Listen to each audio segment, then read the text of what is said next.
ایک بات اور عرض کرتا ہوں، بعض لوگ مخلوق کے سامنے گناہ سے بچتے ہیں. دو چار دوست بیٹھے ہوں تو وہاں اس کے سامنے گناہ سے بچتے ہیں یا نہیں؟ بتاؤ کیوں؟ کہ اس مخلوق میں ذلیل ہو جاؤں گا یا یہ مخلوق مجھ سے انتقام لے سکتی ہے. لیکن میں یہ پوچھتا ہوں کہ جس خلوت و تنہائی میں انسان گناہ کرتا ہے اس وقت خدا اس کے ساتھ ہے یا نہیں؟ تو مخلوق زیادہ طاقتور ہے یا خالق زیادہ طاقتور ہے؟ تو بڑی طاقت کے سامنے تو گناہ کرتے خوف نہ لگا اور مخلوق کے در سے گناہ چھوڑ رہا ہے. آپ سوچو، اللہ تعالیٰ فرماتے ہیں وَهُوَ مَعَكُمْ أَيْنَمَا كُنتُمْ، جہاں بھی تم ہو اللہ تمہارے ساتھ ہے. اتنی عظیم الشان طاقت آپ کے حجروں کمروں میں ہے، کوٹھریوں میں ہے، کوٹھریوں میں. لیکن انسان کی فطرت دیکھیے، چند انسان اس کو دیکھ رہے ہوں تو وہاں گناہ سے بچتا ہے اور پھر گناہ کے لیے تنہائی تلاش کرتا ہے، راستے بند کرتا ہے کہ کوئی دیکھ نہ لے. لیکن وہ ذات پاک جو مخلوق سے بے شمار گناہ عظیم الشان و عظیم القدرت ہے، وہ وہی ساتھ میں ہے. وَهُوَ مَعَكُمْ أَيْنَمَا كُنتُمْ. بندروں سے ڈر گیا اور شیر سے نہ ڈرا. اس ظالم سیاح کا ڈاکٹر جمعہ کو دکھلانا چاہیے. ایسا بے وقوف سیاح جو جنگل میں بندروں سے ڈر رہا ہو اور لومڑیوں سے ڈر رہا ہو مگر شیر کے سامنے سینہ تانے ہوئے، کیا ہوگا اس کا حال؟ جو اللہ تعالیٰ سے نہیں ڈرتا. اللہ حضور صلی اللہ علیہ وسلم کے قربان جائیے، سرور عالم صلی اللہ علیہ وسلم پر لاکھوں لاکھوں کروڑوں کروڑوں صلاۃ و سلام نازل ہو. ایسی پیاری دعا سکھا دی، یوں کہو اللہم لا تخزنی فإنک بی عالم. پڑھیے اللہم لا تخزنی فإنک بی عالم.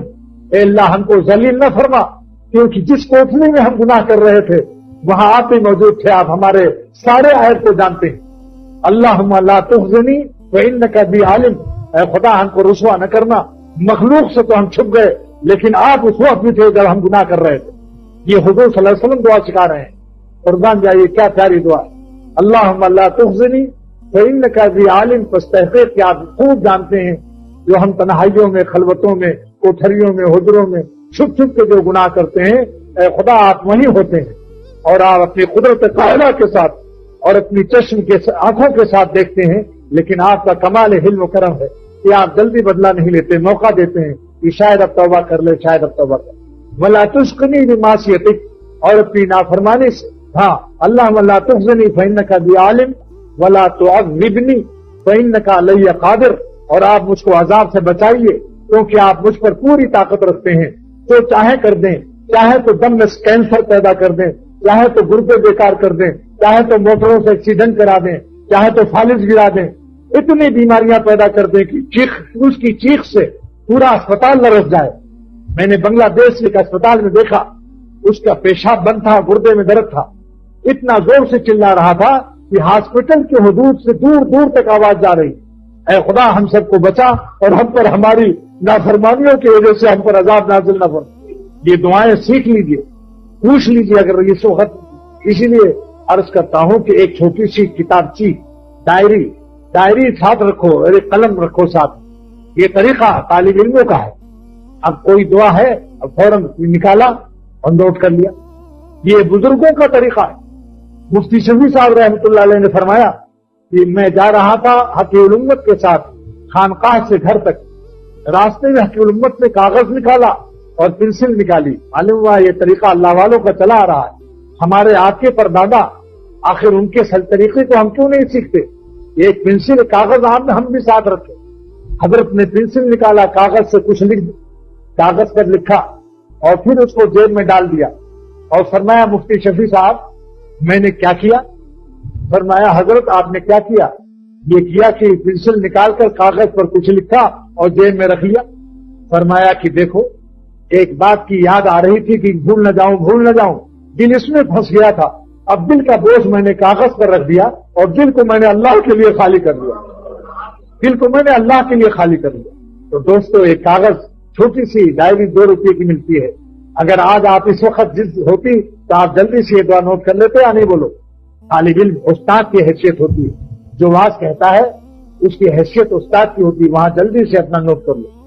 اللہم لا تخزنی فإنک بی عالم. اے اللہ آپ مجھے ذلیل نہ فرمانا کیونکہ آپ میرے گناہوں سے باخبر.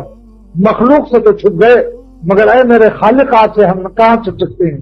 ولا تعذبنی فإنک علی قادر، اور ہمیں عذاب نہ دیجیے کہ آپ کو ہم پر پوری قدرت ہے، جو چاہے سو کر دیں آپ بتاؤ، زمین پھاڑ دیں اور دھسا دیں، ہے اللہ کو قدرت یا نہیں؟ دوستو، جرأت کرنے والا، نافرمانی پر جرأت کرنے والا، اس کی عقل پر عذاب ہے، قہر ہے، شیطان کا نشہ اس پر ہے۔ مولانا رومی فرماتے ہیں رحمت اللہ علیہ، الشراب قہر چوں مستی دئی، اے خدا جس کو آپ اپنے قہر اور عذاب کی مستی دیتے ہیں، نیستہارا صورت ہستی دہد، تو فانی ان مٹی کی شکلوں میں اس کو پتہ نہیں کیا نظر آتا، نیستہارا صورت ہستی دہد، مردے یہی لاشیں جو لاشیں ہیں، مگر انہی کے اندر اس کو پاگل ہو جاتا ہے دیکھ۔ کیوں دیکھا؟ اسی لیے دیکھنا ہی حرام ہے، دیکھنا ہی اسی لیے حرام ہے کہ تاکہ تم پاگل نہ ہو جاؤ۔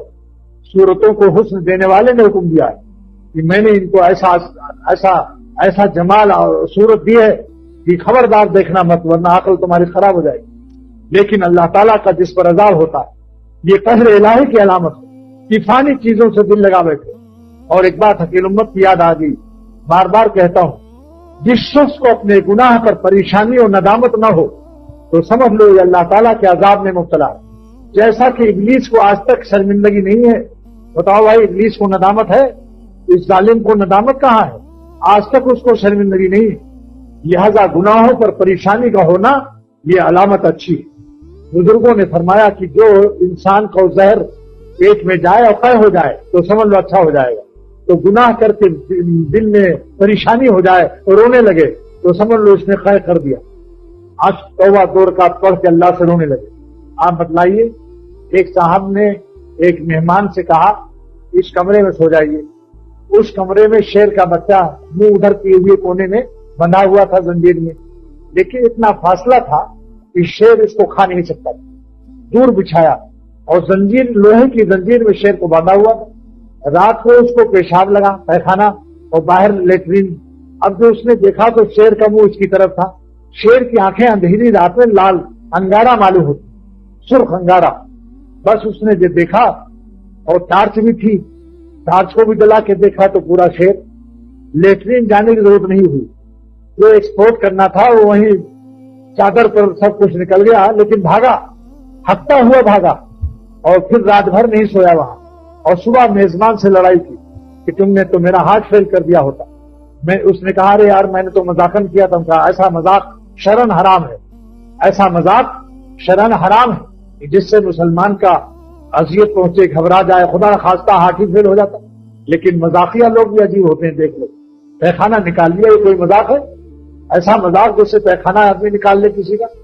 لیکن مجھے یہ مثال یہ بتانی ہے کہ ایک شیر کے ڈر سے یہ حال ہو گیا، مگر شیر کے پیدا کرنے والے سے جو نہیں ڈرتا۔ مجھے رونا ہے اپنے اوپر بھی، آپ ان سب دوستوں پر جو اللہ سے نہیں ڈرتے، مگر جلدی توبہ کر لیجیے، ظالم ابھی ہے فرصت توبہ نہ دیر کر۔ حضرت مفتی اعظم پاکستان رحمۃ اللہ علیہ کا شعر ہے یہ، ظالم ابھی ہے فرصت توبہ نہ دیر کر، وہ بھی گرا نہیں جو گرا پھر سنبھل گیا۔ ظالم ابھی ہے فرصت توبہ نہ دیر کر، وہ بھی گرا نہیں جو گرا پھر سنبھل گیا۔ جلدی سنبھل جاؤ دوست، پتہ نہیں کب بلا لے اللہ۔ یہ نہ سوچو کل توبہ کریں گے پرسوں، اس سے پہلے بھی موت آ سکتی ہے۔ نہ جانے بلا لے پیا کس گھڑی، تو رہ جائے تکتی کھڑی کی کھڑی۔ اللہ تعالیٰ ارشاد فرماتے ہیں کہ ہم سے میری عظمتوں کے بعد اور میری پہچان مخلوقات میں غور کرو، میری پرورش و ربوبیت میں آسمانوں، زمینوں، سورج اور چاند، پہاڑوں اور سمندروں میں غور کرو کہ میں کتنا بڑا عظیم و شان ہوں۔ یہی ہمارے اللہ ہونے کی دلیل ہے۔ میری مخلوق میں فکر کرو۔ حکیم امت فرماتے ہیں کہ اللہ تعالیٰ نے فکر کرنے کو مخلوق کا لفظ نازل کیا اور فکر کرنے کے لیے اپنا نام نازل کیا، جس کو نور اللہ نازل کیا، یتفکرون فی خلق السماوات نازل فرمایا۔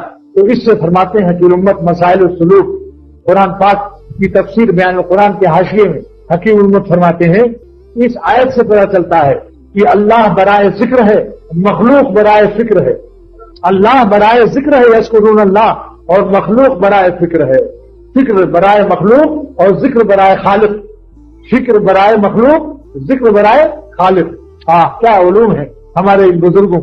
اور فکر سے کیوں منع کیا؟ اس کی علت سرور عالم صلی اللہ علیہ وسلم نے بیان فرمائی، فائے تعلیلیہ ہے فإنکم لا تفکروا فی اللہ، اللہ کے ذات میں مت سوچو کیوں کیسے ہیں، فإنکم یہ فائے تعلیلیہ ہے، پس تحقیق کہ تم، چونکہ تم لوگ اللہ تعالیٰ کو اپنی عقل کے ڈبیا میں اور عقل کے برتن میں نہیں لا سکتے ہو. عقل تمہاری محدود، اللہ تعالیٰ کی ذات غیر محدود. غیر محدود کو محدود میں کیسے لا سکتے ہو؟ جبکہ محدود اپنے بڑے محدود کو اندر نہیں لا سکتا.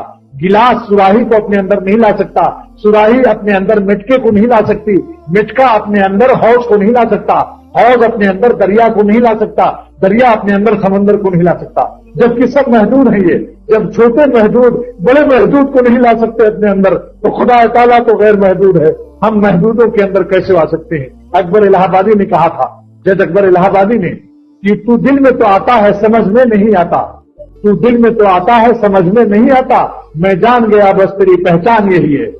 تو دل میں تو آتا ہے سمجھ میں نہیں آتا، میں جان گیا بس تیری پہچان یہی ہے. اسی لیے اللہ تعالیٰ دل میں، اہل اللہ کے دل میں آ جاتے ہیں، دل میں نظر دے دیتے ہیں، وہ اپنے قلب کی آنکھوں سے اللہ کو دیکھتا ہے.